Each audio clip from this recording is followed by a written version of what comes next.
Welcome back to my channel. I'm Mimi TV. Nagba-vlogs nga po kan iba't ibang uri ng natural na halamang gamot. Nagtuturo din po ang tips tutorial tungkol sa iba't ibang uri ng natural na halamang gamot at iba pa. Kung bago lang po kayo dito sa channel ko, huwag niyo kalimutan mag-subscribe, mag-likes. Kung may simbolo pong ganyan. Huwag na rin mong kalimutan i-share sa friends and family kung mahilig po kayo dito sa ginagawa kong tips tutorial and pag-vlogs ng iba't ibang uri ng natural na halamang gamot. Kung bago lang po kayo dito sa channel ko, paki-subscribe po and likes and share. Bago ko po umpisa ang pag-vlogs po and tutorial sa araw na ito, pinasasalamatan ko nga po yung new subscriber, new viewer, all subscriber, all viewer. Maraming salamat po sa inyong suporta. Sana po patuloy niyo suportahan na yung channel ko para lalo po mag-grow at marami po natin natulungan na mahirap natin kababayan ng mga sa libreng gamutan. Sa tulong ng channel ito, marami po natutulungan na mahirap natin kababayan na may nakukuha silang libre na gamot sa paligid na bahay nila na libreng mga natural na halamang gamot. Ang i-tips store ko po ngayon, ano ba ang dahilan bakit lumalabo ang mata natin, bata, matanda? Tips number 1, kaya lumalabo yung mata natin, babad na babad tayo sa gadgets. Yan po yung tips number 1. Babad tayo sa panood ng TV, sa pag-laptop, babad tayo. 8 hours araw-araw sa pag-tablet, monopod, and iPad, ano pa mang uri ng gadgets na may touchscreen na masisilaw yung malalakas yung lights niya. Nakakasira po yan ng mata or nakakalabo ng mata, lalo na sa mga bata. Yan po yung tips number 1. Tips number 2, kung kayo po ay kusinero o chef na nagaluto kayo araw-araw, nakabilad kayo sa init ng apoy, etc. Nagluto kayo sa oven or bake oven, dick oven. Alam niyo yung nag-oven, ang init niyan, lalo na yung rack oven, umiikot yan.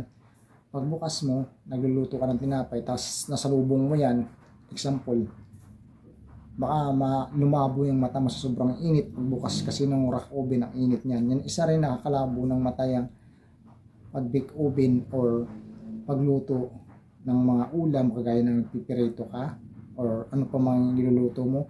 Nakababad ka araw-araw sa pagluto sa apoy, lalo na kung darang yung dibdib mo, darang yung katawan, darang yung mata mo, wala kang protection, wala kang glass o sa ice glasses, pwedeng lumabo yung mata ninyo.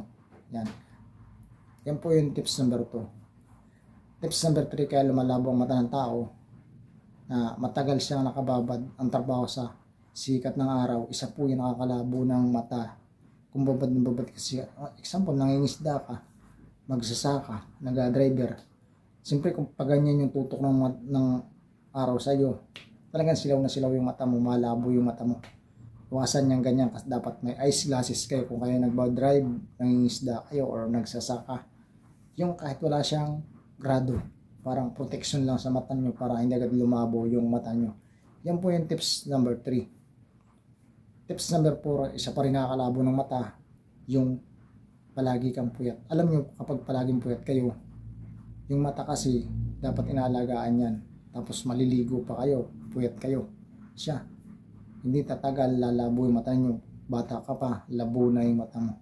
Kasi pagod na pagod yan or nakatutok ka, halimbawa, computer gamit mo, call center ka, naligo ka, nag-drive ka, tutok na tutok. Siyempre yung ganun ka sa kalsada or nag-construction ka, tutok ka sa pag-asinta ng simento or ano pa mang ginagawa mo sa construction, pwedeng lumabo yung mata niyo. Yan po yung tips number 3. Tips number 4, kaya lumalabo ang mata ng tao, nalilipasan ng gutom.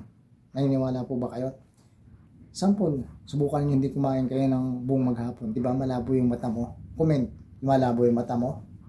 Kung hindi ka kumain ng buong maghapon? O comment po sa baba. Nakakalabo rin ng mata yung palaging nalilimpasan ka ng gutom, hindi ka kumakain sa tamang oras.